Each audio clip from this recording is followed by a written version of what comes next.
കോഴിക്കോട് തുറയൂർ സ്വദേശി മുഹമ്മദിന്റെ മൃതദേഹം ഖബർ തുറന്ന് പോസ്റ്റ്മോർട്ടം ചെയ്യാനുള്ള നടപടി ആരംഭിച്ചു. പിതാവിന്റെ മരണത്തിൽ ദുരൂഹത ആരോപിച്ച് മകൻ നൽകിയ പരാതിയെ തുടർന്നാണ് നടപടി.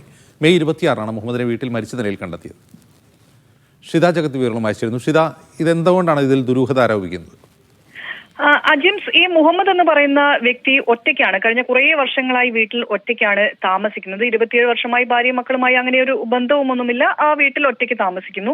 മുഹമ്മദിനെ വീടിന് പുറത്തേക്ക് കാണാതായതിനെ തുടർന്ന് അയൽവാസിയായ ഒരു സ്ത്രീയാണ് അവിടെ വീട്ടിലെത്തുകയും എന്താണ് സംഭവിച്ചത്, എന്താണ് പുറത്ത് കാണാത്തതെന്ന് അന്വേഷിക്കുകയും ചെയ്തത്. ആ സമയത്ത് മുഹമ്മദിനെ കസേരയിൽ ഇരിക്കുന്ന നിലയിലാണ് കണ്ടെത്തിയത്. തുടർന്ന് ഇവർ നാട്ടുകാരെ വിവരം അറിയിച്ചതാണ്. തുടർന്ന് ഡോക്ടറെ കൂടി എത്തിച്ചുകൊണ്ട് സഹോദരൻ ഉൾപ്പെടെ അവിടെ എത്തുകയും മരണം സ്ഥിരീകരിക്കുകയുമായിരുന്നു. ഇതിന് പിന്നാലെ മൃതദേഹം മുഹമ്മദിന്റെ അനുജനാണ് വീട്ടിലേക്ക് കൊണ്ടുപോയത് ചെർച്ചിൽ പള്ളി ഖബർസ്ഥാനിൽ അടക്കിയത് എന്നാണ് മകൻ പറയുന്നത്.